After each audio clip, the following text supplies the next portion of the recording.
My 16-year-old son, Leo, discovered my wife's, Helena's, affair before I did. What he found in her phone changed everything. Secret hotel receipts, cryptocurrency transfers, and a plan to disappear with $300,000 of her money. When I confronted her at dinner, I smiled as her face dropped at who walked through the door. My name is Alexander Thorne. I'm 43 years old, and until 6 months ago, I thought I had it all figured out. I've spent the last 15 years working as chief accountant for Harrison Retail Group, managing the books for a chain of 12 stores across Texas. It's not glamorous work, but it pays well, and it gave Helena and me the kind of life we dreamed about when we were young and broke, a nice house in suburban Dallas, good schools for our kids, and enough financial security that we didn't have to worry about the bills. Our kids, Elsa and Leo, were everything to me. Elsa, 12 years old, with her mother's blonde hair and my stubborn streak, had just started middle school and was already showing signs of being smarter than both her parents combined. Leo, 16 and tall for his age, was the kind of kid who looked out for his little sister without being asked. The kind of young man who made me proud every single day. Helena had always been ambitious. When we met in college, she was studying marketing and had big plans for changing the world, one advertising campaign at a time. After the kids were born, she took a few years off. But when she went back to work 5 years ago as marketing director at Pinnacle Solutions, she threw herself into it with the same intensity she'd once reserved for our family. That should have been my first warning sign. The late nights started innocently enough. Big campaign launching next month, honey, she'd say, kissing my cheek as she grabbed her keys. Don't wait up. Then it was weekend calls that couldn't wait until Monday, client dinners that ran until midnight, business trips that seemed to multiply like rabbits. I trusted her completely. Why wouldn't I? This was Helena, the woman who'd held my hand through my father's funeral, who'd stayed up all night when Leo had pneumonia as a toddler, who'd celebrated every promotion and comforted me through every setback. We were a team, but teams require communication.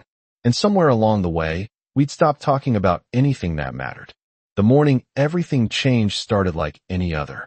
I was in the kitchen making coffee when Leo came downstairs. His face troubled in a way that immediately put me on alert. Dad, Leo said, glancing around to make sure we were alone. I need to tell you something. That's when I learned that my 16-year-old son had been carrying a burden no kid should have to bear. Leo closed the door behind him and leaned against it like he was afraid someone might burst in and stop him from talking. My coffee cup felt suddenly heavy in my hands as I watched my son struggle with whatever he was about to tell me. Dad, I've been seeing things, Leo began, his voice barely above a whisper. Things with Mom that don't make sense. I set down my cup, giving him my full attention. What kind of things, son? Leo ran his hand through his dark hair, a nervous habit he'd inherited from me. Last month when you were at that conference in Houston, I had to come home early from practice because Coach got sick. Mom's car was in the driveway, but so was this black Mercedes I'd never seen before. My stomach tightened, but I kept my expression neutral. Maybe it was a colleague. Your mom has business meetings sometimes. That's what I thought too, Leo said. But when I walked in, the house was quiet. Too quiet.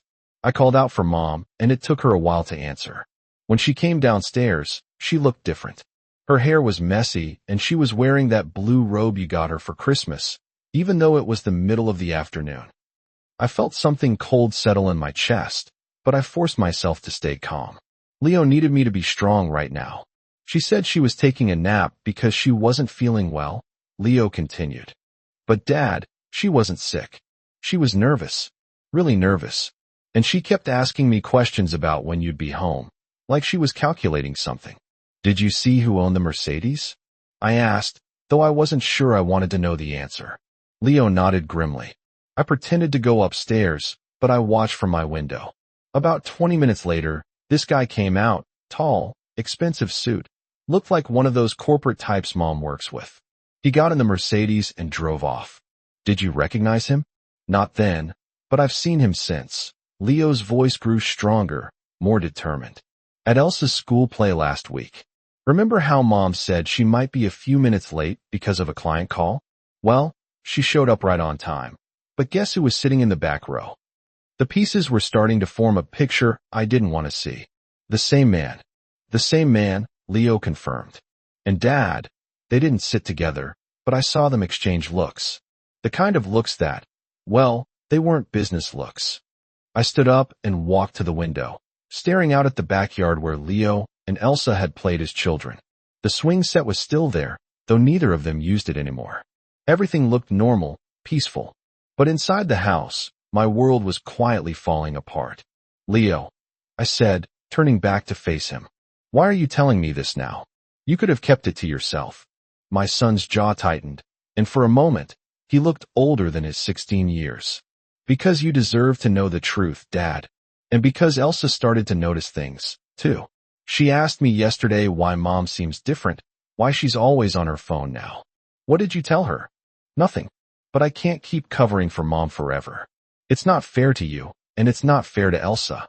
I walked over and put my hand on Leo's shoulder. You did the right thing telling me.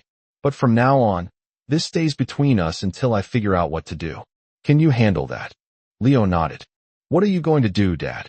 I looked at my son, this young man who had just shown more integrity than his mother had in months. And I made a decision that would change everything. I'm going to find out exactly what's been going on, I said, and then I'm going to handle it. I spent the rest of that weekend planning my next move. By Monday morning, I had made a decision that would either save my marriage or end it completely. I wasn't going to confront Helena directly. Not yet. Instead, I was going to give her one last chance to come clean. That evening, I made reservations at Meridian, the upscale restaurant downtown that had become our go-to place for special occasions. I told Helena I wanted to take her out for a nice dinner, just the two of us, to reconnect. She seemed surprised but pleased, which only made what I was about to do more difficult. Wednesday night arrived, and we sat across from each other in the dimly lit restaurant. Helena looked beautiful in her emerald dress, her blonde hair catching the candlelight. For a moment, I almost lost my nerve. This was the woman I'd fallen in love with, the mother of my children, the person I planned to grow old with. This is nice, Helena said, sipping her wine. We should do this more often. We should, I agreed, watching her face carefully. Helena, I need to ask you something, and I need you to be completely honest with me. Her smile faltered slightly. Of course. What is it? I leaned forward, keeping my voice low but steady. Are you having an affair? The color drained from her face so quickly I thought she might faint. Her wine glass trembled in her hand before she set it down carefully. Alexander, why would you ask me that? Because I know about the late nights, the mysterious phone calls, and the lies about where you've been. I kept my tone calm, controlled. I know about the hotel receipts and the secret meetings. What I don't know is why. Helena's breathing became shallow. She opened her mouth to speak, closed it, then tried again. I don't know what you're talking about. Don't. My voice carried a warning now. Don't make this worse by lying to me again. I have evidence, Helena. I have proof. The question is whether you're going to tell me the truth yourself or force me to lay it all out for you. She stared at me for a long moment, and I could see the calculations happening behind her eyes. Finally, she straightened her shoulders and looked me directly in the face. I've been seeing someone, she said quietly, for about 8 months now. Even though I'd been expecting it, hearing her admit it felt like a punch to the gut, but I kept my expression neutral. 8 months, I repeated. Who is he? His name is Marcus Voss. He's a corporate attorney. We met through work when his firm was handling a contract dispute for one of our clients. Marcus Voss. The name meant nothing to me, but I filed it away for later. Are you in love with him?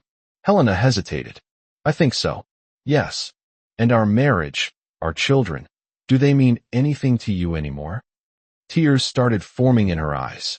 Of course they do, Alexander. This wasn't supposed to happen. It just did. I signaled for the check. Nothing just happens, Helena. You made choices. You chose to betray our family. You chose to lie to me every single day for 8 months. Alexander, please, can we try to work through this? I stood up as the waiter approached with the check. At dinner, my wife said she was having an affair. I said quietly, just loud enough for her to hear.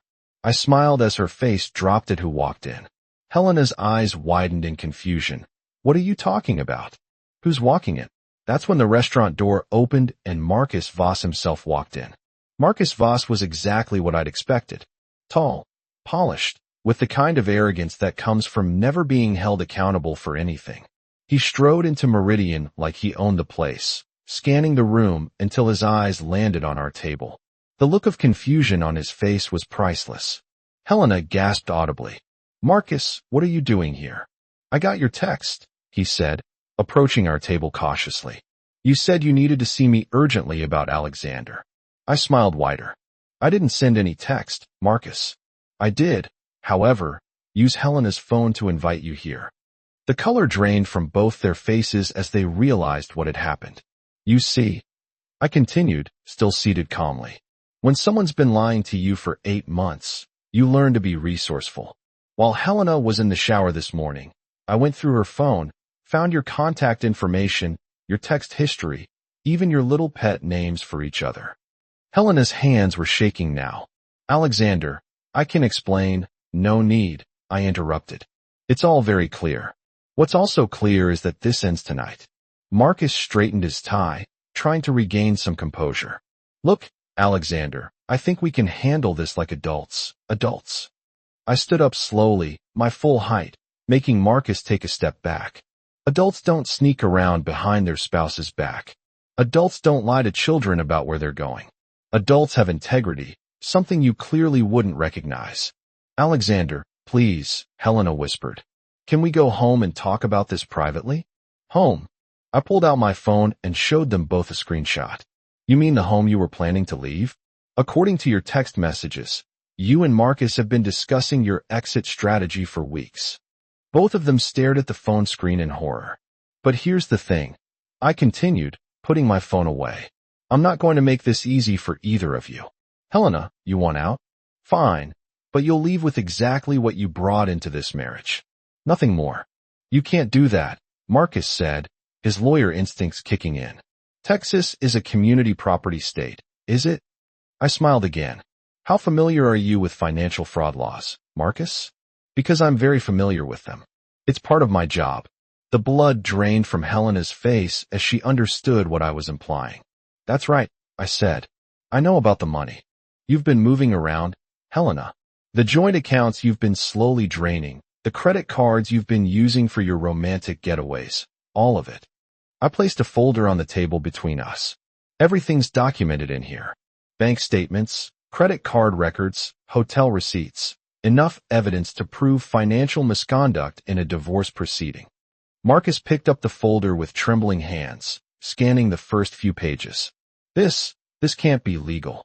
It's all completely legal, I assured him.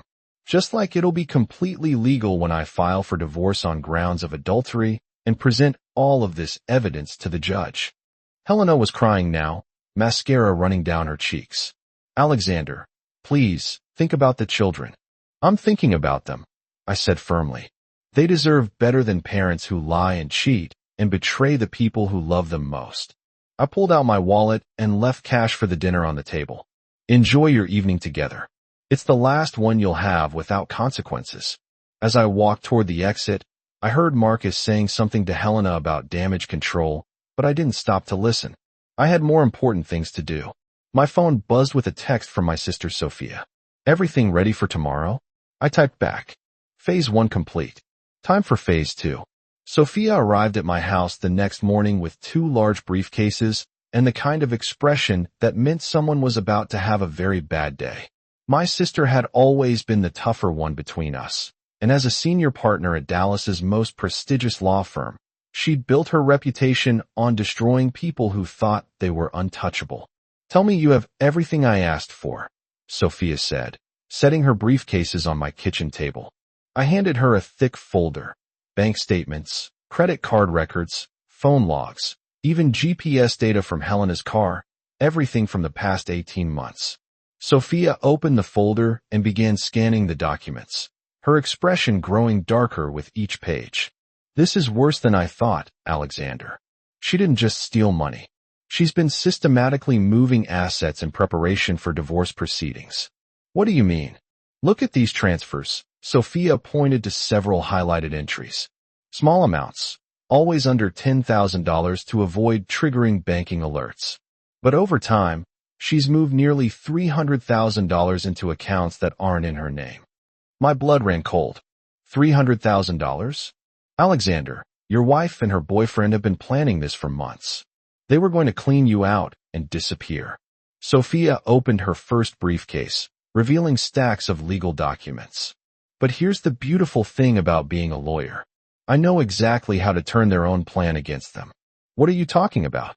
Marcus Voss isn't just any attorney, Sophia said with a predatory smile.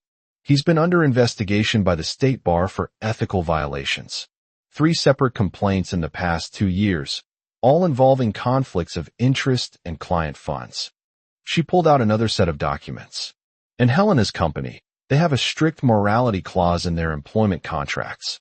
Adultery with business associates is grounds for immediate termination without severance. I stared at the paperwork, understanding dawning. You're going to destroy both of them. I'm going to use the law to ensure justice is served, Sophia corrected. By the time I'm finished, Marcus will be disbarred and Helena will be unemployed, broke, and facing criminal charges for financial fraud. Sophia opened her second briefcase, revealing what looked like surveillance equipment. But first, we need to catch them in the act. Tonight, they're meeting at Marcus's apartment. I have the address. How do you know that? Because I've been monitoring Helena's phone since you gave me her password yesterday. She thinks she's being careful, but every text message, every phone call, every GPS location is being recorded. Sophia handed me a small device. This is a recording device. Tonight, you're going to confront them at Marcus's apartment, and you're going to get them to admit everything on tape. Is that legal? Texas is a one-party consent state for recordings, Sophia explained. As long as you're present during the conversation, it's completely admissible in court. I looked at the device, then back at my sister. What exactly do you want me to say to them? You're going to offer them a deal, Sophia said. Tell them you'll agree to a quiet divorce with shared custody if they return the stolen money. Let them think they're getting away with it, but they're not. Sophia's smile was razor sharp. Not even close. The moment they admit to taking the money, we have them for theft. The moment they agree to return it, they've confessed to the crime. And once we have that recording, I'll destroy them both in ways they never saw coming. She stood up, closing her briefcases. Alexander, what Helena did to you and the children is unforgivable. But what she and Marcus did with your money, that's criminal, and I'm going to make sure they pay for every single dollar. Marcus's apartment was in one of Dallas's most expensive high-rises, the kind of place that screamed success and arrogance. As I rode the elevator to the 20th floor, I could feel the recording device in my pocket, a small weight that carried the promise of justice. I knocked on the door and Marcus answered wearing a silk robe that probably cost more than most people's monthly salary. Alexander, he said, clearly surprised. What are you doing here? I came to talk business, I replied, pushing past him into the apartment. Where's Helena?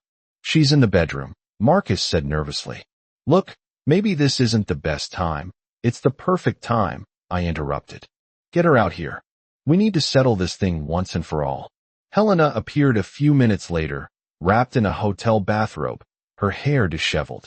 The sight of her in another man's apartment in his clothes should have hurt more than it did. Instead, all I felt was disgust. Alexander, what are you doing here? Helena asked, her voice shaky. I'm here to make you both an offer, I said, taking a seat on Marcus's expensive leather couch. One that could save all of us a lot of trouble. Marcus and Helena exchanged glances before sitting across from me. I know about the money, I continued. All of it. The transfers, the hidden accounts, the plan to disappear with our assets. Helena started to protest, but I held up my hand. Let me finish. Here's my offer. You return every penny you've stolen, and I'll agree to a quiet divorce. No criminal charges, no public scandal, no fight over custody. You can have your new life, and I'll have mine. Marcus leaned forward, his lawyer instincts taking over. What exactly are you accusing us of? Don't play games with me, Marcus.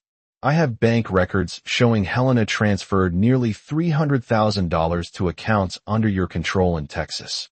That's theft of marital assets. Helena's face went white. Alexander, I can explain. Can you explain why you moved our children's college funds into your boyfriend's business account? I asked. Can you explain why you've been using our joint credit cards to pay for hotel rooms and jewelry for another man? Okay, Marcus said quickly. Let's say hypothetically that some money was moved around. What guarantee do we have that you won't pursue legal action anyway? I pulled out a prepared document that Sophia had drafted. This is a signed agreement. In exchange for the return of all marital assets, I waive the right to pursue criminal charges. Marcus took the document and read it carefully. This seems reasonable. Helena, what do you think? Helena was crying now. I never meant for it to go this far. We were planning for a future together. So, you admit you took the money? I asked. Yes, she whispered. But it wasn't stealing. It was community property. Community property that you moved without your spouse's knowledge or consent, I pointed out. That's the legal definition of theft. Helena, Marcus set down the document. All right, Alexander. We'll return the money, all of it, but we need some time to liquidate the investments.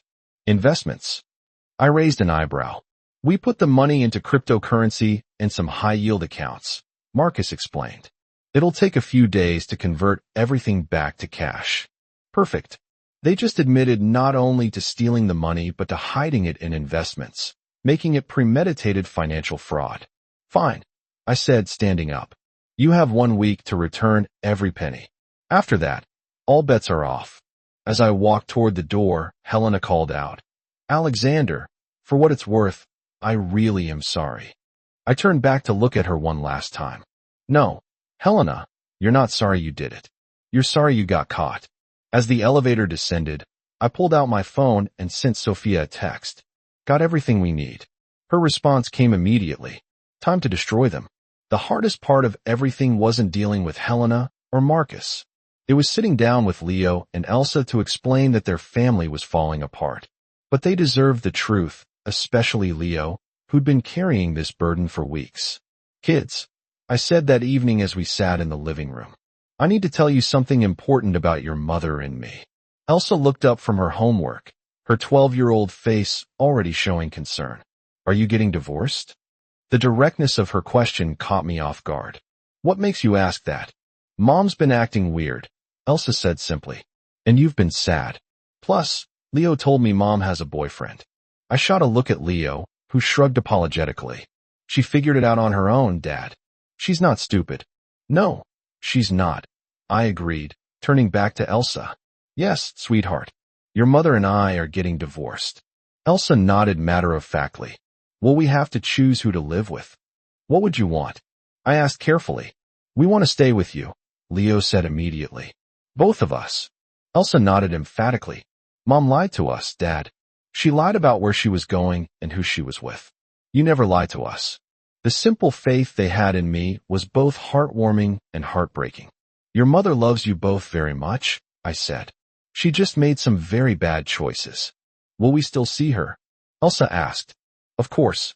She'll always be your mother, no matter what happens between her and me. Leo leaned forward. Dad, what about the money she took? Sophia told me she stole from us. I made a mental note to talk to my sister about discussing adult matters with the children. That's being handled through the lawyers. Don't worry about it. Are we going to be okay? Elsa asked quietly. I pulled both my children close to me. We're going to be better than okay. I promise you that. The courthouse was packed with reporters when Sophia and I arrived for the emergency hearing. Word had leaked about Helena's theft, and the local media was having a field day with the story of a cheating wife who robbed her own family. Helena sat at the defendant's table with a court-appointed attorney, looking nothing like the confident woman who'd been planning to start a new life with Marcus.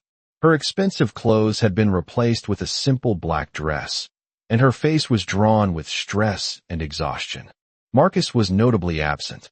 His own legal troubles had multiplied exponentially when the State Bar opened their investigation into his finances. Your Honor, Sophia began, addressing Judge Patricia Hamilton.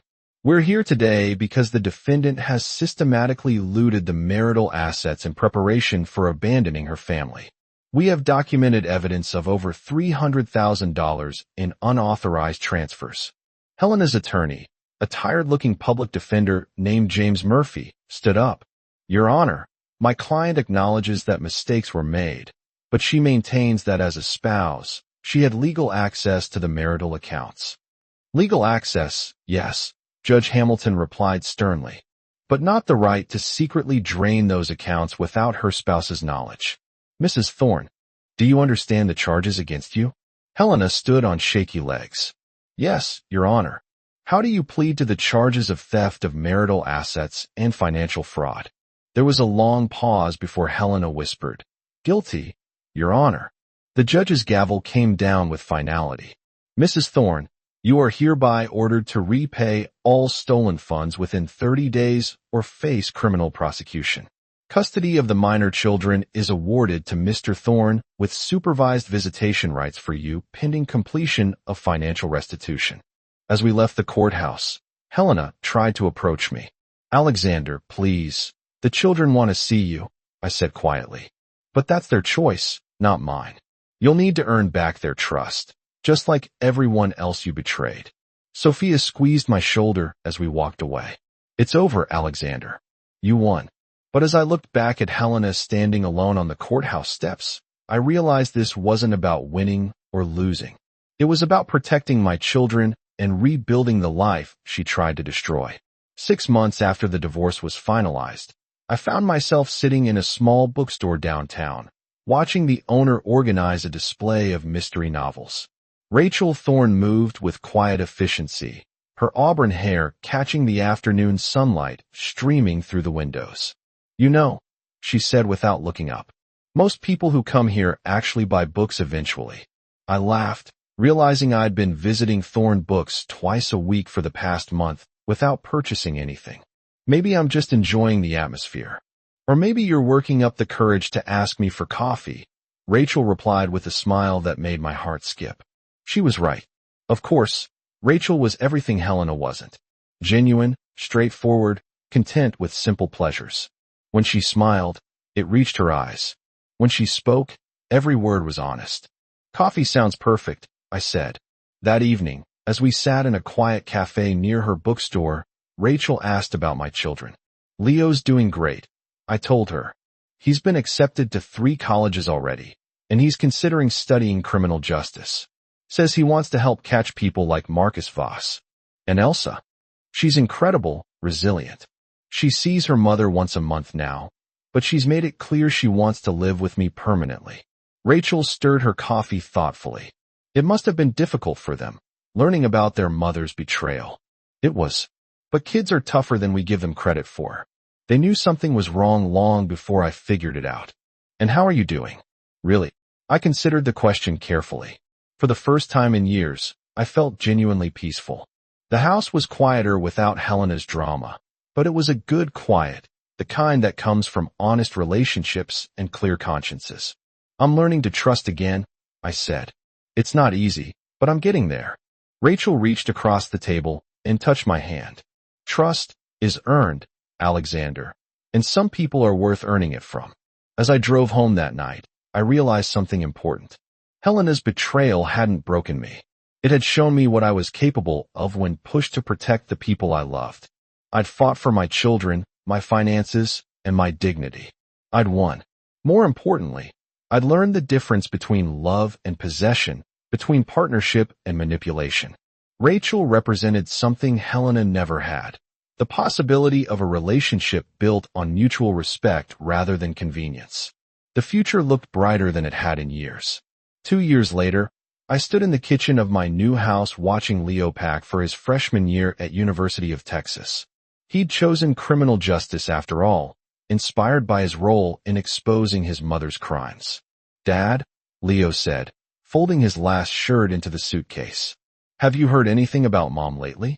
Helena had eventually served 18 months in federal prison for financial fraud.